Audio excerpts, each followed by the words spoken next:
আসসালামু আলাইকুম ভিউয়ার্স, আশা করি সবাই ভালো আছেন। স্বাগত জানাচ্ছি আবারও নতুন একটি ভিডিওতে। আজকে আমি আসছি রামপুরা টপ র্যাঙ্কে, কিন্তু আজকে আসছি মহা বিপদ সংকেত নিয়ে। হ্যাঁ, মহা বিপদ সংকেত কিন্তু আপনাদের জন্য না। মহা বিপদ সংকেতটা হবে অন্য কোনো বাইকের জন্য, অন্য কোনো ব্র্যান্ডের জন্য। আর এই মহা বিপদ সংকেতের মহা যে নায়ক হবে, এই মহানায়ক হচ্ছে কিন্তু আজকের হুন্ডা এক্সব্লেড এভাই এবিএস। কেন সেটা আমি বিস্তারিত আজকের ভিডিওতে অবশ্যই বলবো। আমাদের হুন্ডা এক্সব্লেড বাইকটি কিন্তু আগের থেকে অনেক বেশি রিফাইন, সুন্দর এবং BS6 ইঞ্জিন ব্যবহার করা হয়েছে। তার সাথে কার্বোরেটর বাদ দিয়ে কিন্তু ব্যবহার করা হয়েছে এফআই ইঞ্জিন, অর্থাৎ PGM এফআই। এখানে কিন্তু আগের থেকে লুকিংটা অনেকটা চেঞ্জ করা হয়েছে, গ্রাফিক্স ডিজাইনগুলো চেঞ্জ করা হয়েছে, রোবোটিক লুকটা ঠিক আছে। টায়ার সাইজটা কিন্তু আগের মতোই রয়েছে, 80 সেগমেন্টের, এবং পিছনে আছে 130 সেগমেন্টের টায়ার। আর ইঞ্জিনটা কিন্তু আগের মতোই রয়েছে, 162.7 সিসির একটা ইঞ্জিন ব্যবহার করা হয়েছে। আর সবচেয়ে বড় পার্থক্য আপনারা জানেন, এই বাইকটিতে ব্যবহার করা হয়েছে BS6 engine. Engine card switch রয়েছে, সব মিলে এভারেজ অনেক সুন্দর একটা বাইক নিয়ে এসছে। আর এই সৌন্দর্যের কারণেই সবচাইতে মহা বিপদের কারণ হয়েছে অন্যান্য ব্র্যান্ডের বাইকগুলো। কারণ এইরকম প্রাইজের ভিতরে, মাত্র 2,40,000 টাকা প্রাইজের ভিতরে যে ফিচারগুলো হুন্ডা এক্সব্লেড বাইকটিতে দেওয়া হয়েছে, এর সাথে যদি আমি তুলনা করতে যাই, তাহলে অন্যান্য ব্র্যান্ডের বাইকগুলো কিন্তু এই মুহূর্তে 9 নম্বর বিপদ সংকেত বলেন আর 10 নম্বর বিপদ সংকেত বলেন বা মহা বিপদ সংকেত বলেন, এইরকম একটা পর্যায়ে তারা পড়ে গেছে। কিছু করার নাই। হুন্ডা যেভাবে বর্তমান ব্র্যান্ডিং নিয়ে বাংলাদেশের বুকে মানে ফলাওভাবে এই হুন্ডা এক্সব্লেড বাইকটি লঞ্চ করেছে, এখন তাদের বিপদের কারণ হতেই তো পারে।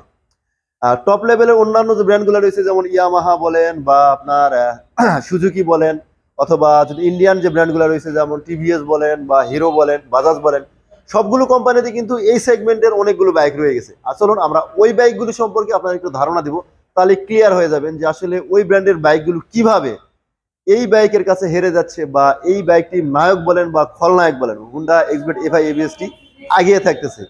তো চলুন আমরা শুরু করব, পরিচালনা করব ওই বাইকগুলি সম্পর্কে। আর তার আগে আপনারা যারা আমার চ্যানেল নতুন আছেন, অবশ্যই চ্যানেলটি সাবস্ক্রাইব করে আমার সাথেই থাকবেন। তো বন্ধুরা, বাইক পরিচালনা করতে গেলে পরে প্রথমে আমরা ধরতে পাচ্ছি ইয়ামাহা এফজেড এর ভার্সন 2। এই ভার্সন 2 বর্তমান মার্কেট প্রাইস কিন্তু 2,39,000 টাকা। প্রাইজের দিক থেকে আমরা যদি এক্সব্লেডের সাথে তুলনা করি, তাহলে এক্সব্লেডের থেকে 1,000 টাকা দাম কম। 1,000 টাকা কমের কারণে কিন্তু আমরা ABS পাচ্ছি না, CBS-ও পাচ্ছি না, আর মাইলেজ তো এক্সব্লেডের মতো পাচ্ছি না 1,000 টাকার কারণে। তাহলে তো বুঝতে পারতেছেন, এটা কম্পেয়ার করলে পরে এক্সব্লেডের সাথে ভার্সন 2 কোনোভাবে কম্পেয়ার মিলতেছে না, কিন্তু প্রাইজের দিক থেকে কিন্তু প্রায় সমান্তরাল, মানে 1,000 টাকা কম বেশি। তাহলে চলে যাই আমার অন্যান্য বাইকগুলা, ভার্সন 3 বা ভার্সন 4 এর যে মডেলগুলো রয়েছে। আমরা তো ভার্সন 3 দিকে তাকাই, তাহলে আবার ভার্সন 3 প্রাইস কিন্তু 2,75,000 টাকা এই মুহূর্তে মার্কেটে। তার মানে এক্সব্লেডের প্রাইস যেহেতু 2,40,000 টাকা, দামের পার্থক্য চলে যাচ্ছে প্রায় 35,000 টাকা। 35,000 টাকা যদি আমি বেশি দেই এক্সব্লেডের থেকে, তাহলে 35,000 টাকা বেশি হওয়ার কারণে আমি কি কি পাচ্ছি ওই বাইকটিতে? হ্যাঁ, ABS আছে, এফআইও আছে, হ্যাঁ, এটা তো এক্সব্লেডেও আছে। এছাড়া এক্সট্রা কি আছে? এক্সট্রাও তো আমি এখানে তেমন কিছু দেখতেছি না। এক্সট্রা আমি পাইতেছি জলহস্তির মতো বিশাল মোটা একটা ফুয়েল ট্যাঙ্ক, গন্ডারের মতো বলে অনেকে।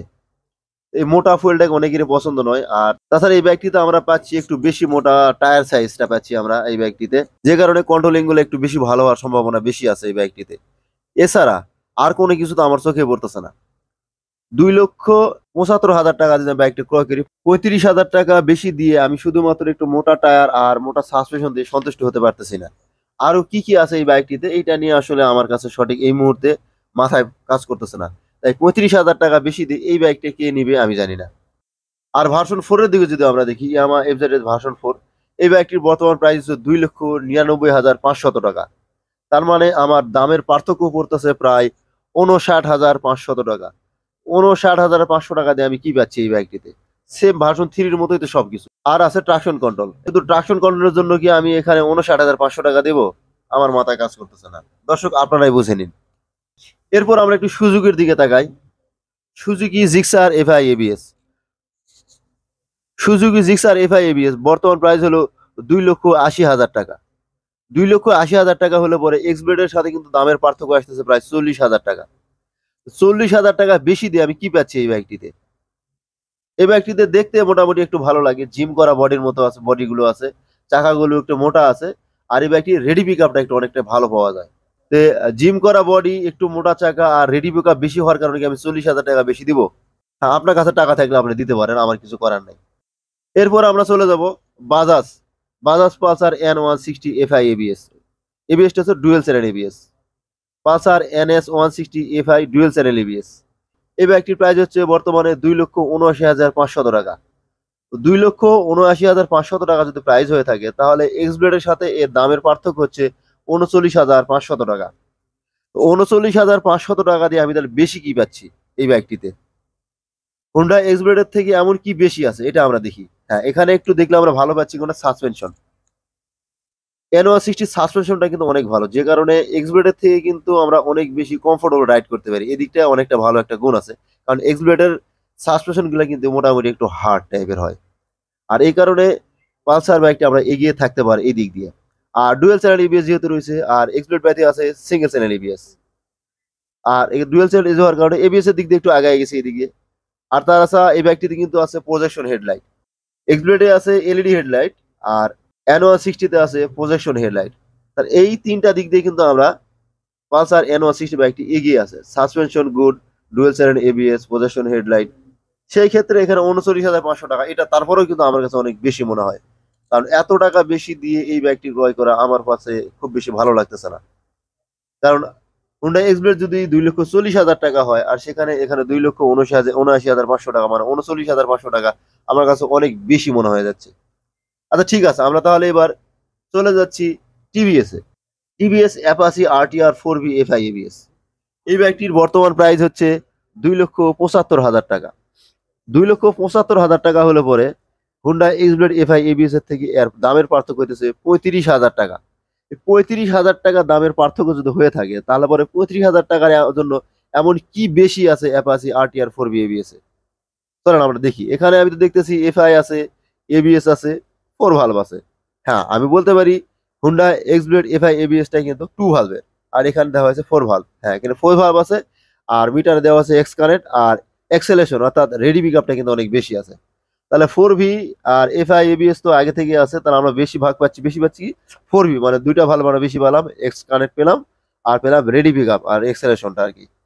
এতটুকু বেশির কারণে 35,000 টাকা, 10,000 টাকা বাড়ায় দিলে পরে তো আমার কাছে খুব তাই বেশি মনে হয় যে হ্যাঁ, ওখান থেকে শার্ট হলে এটা ওটা যদি, হ্যাঁ এখানে যদি এক্সব্লেড 2,40,000 হয়, এটা নয় 2,50,000 হলো বা 2,55,000 হলো, এটা 75,000 টাকা। তার মানে 35,000 টাকা বেশি কিভাবে হয় আমার মাথায় কাজ করে না।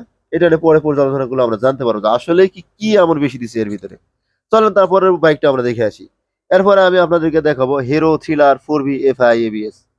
Hero thriller 4V FI ABS এই বাইকটির বর্তমান মার্কেট প্রাইস হলো 2,55,000 টাকা। 2,55,000 টাকায় কি কি বেশি আছে এই বাইকটিতে, চলেন দেখে আসি। যেহেতু হুন্ডা এক্সব্লেড FI ABS 2,40,000 আর এটা হলো 2,55,000, প্রাইসের ডিফারেন্ট পড়তেছে 15,000 টাকা। তাই 15,000 টাকার জন্য আমি কি কি বেশি পাচ্ছি থ্রিলারে? থ্রিলারে যাই দেখি, হ্যাঁ এখানে আসলে ইউএসডি সাসপেনশন আছে, ডিজিটাল মিটার কনসোল আছে, একদম কালার গ্রাফিক্স। তারপরে আছে হচ্ছে আপনার অন্যান্য ডিজিটাল কিছু ফিচার আছে, যেমন আপনার ট্রাকশন কন্ট্রোল আছে, তারপর আছে অন্যান্য কিছু ফিচার আছে, প্রায় 12টা সেন্সর আছে লাগানো আছে, মানে ডিজিটাল একটা বাইক বলা যেতে পারে। সে কারণে 15,000 টাকা বেশি, এটা আমি মেনে নিতে পারি, হ্যাঁ এটা ঠিক আছে। কিন্তু প্রবলেম হলো আরেক জায়গায়, প্রবলেম হলো হিরোর ব্র্যান্ড ভ্যালু বাংলাদেশে একদমই কম। বাংলাদেশের ক্ষেত্রে, ইন্ডিয়ার কথা অন্যরকম ব্যাপার, কিন্তু বাংলাদেশে হিরোর ব্র্যান্ড ভ্যালু একদমই কম হওয়ার কারণে এই বাইকটা কিন্তু খুব একটা বেশি গ্রাহকের চাহিদা মিটাতে পারে না, মানে গ্রাহক এই বাইকটিকে নিতে চায় না। এটা হলো বড় সমস্যা। তাছাড়া বাইকটা কিন্তু দেখতেও সুন্দর আছে, আর 15,000 টাকা এক্সব্লেড থেকে কম বেশি, এটা আমি মেনে নিতে পারি। দর্শক আপনারা কমেন্ট করবেন আপনারা মেনে নিতে পারেন কিনা। তো সব মিলে আমি 5টি বাইকের সাথে হুন্ডা এক্সব্লেড FI ABS এর পার্থক্য করে দেখালাম।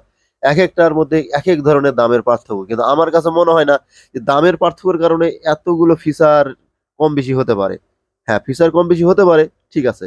তো হুন্ডা কিভাবে এত কম দামে দিচ্ছে আমি জানি না, কারণ হুন্ডা এমনিতেই আগে থেকেই হুন্ডা এক্সব্লেড FI ABS এখন বর্তমানে আসছে, যখন কার্বোরেটর ভার্সন ছিল তখনই কিন্তু একটা দুর্বলতার কাছে আমরা ছিলাম, কারণ অনেক বেশি মাইলেজ ছিল এবং তার এক্সেলেশনটাও কিন্তু খুব খারাপ ছিল না, মোটামুটি ভালোই ছিল, হাইওয়েতে কিন্তু ভালো পারফরমেন্স দিত বাইকটি। তো বন্ধুরা, এই ছিল ফুল ডিটেলস। আমি মোটামুটি 5টা বাইক নিয়ে এই হুন্ডা এক্সব্লেড FI ABS বাইকটা নিয়ে আলোচনা করেছি আপনাদের মাঝে। আপনারা নিজেই বুঝে গেছেন যে হুন্ডা এক্সব্লেড FI ABS নায়ক নাকি খলনায়ক, কোন পর্যায়ে থাকবে এবং এই ব্র্যান্ডের বাইকগুলোর জন্য কেন মহা বিপদ হতে চলেছে। সবকিছু মিলে আপনাদের মতামত শেয়ার করবেন আজকের ভিডিওতে। অবশ্যই কমেন্ট বক্সে কমেন্ট করে যাবেন। ভিডিওটি ভালো লাগলে অবশ্যই একটি লাইক দিয়ে যাবেন। আর সরাসরি যদি দেখতে চান বাইকটি অবশ্যই চলে আসতে পারেন রামপুরা টপ র্যাঙ্কের একটা অ্যাড্রেস ডিসক্রিপশন বক্সে দেওয়া থাকবে, আপনারা চলে আসবেন এবং দেখে যাবেন। তো আজকের মতো ভিডিও এখানে শেষ করতেছি। আল্লাহ হাফেজ।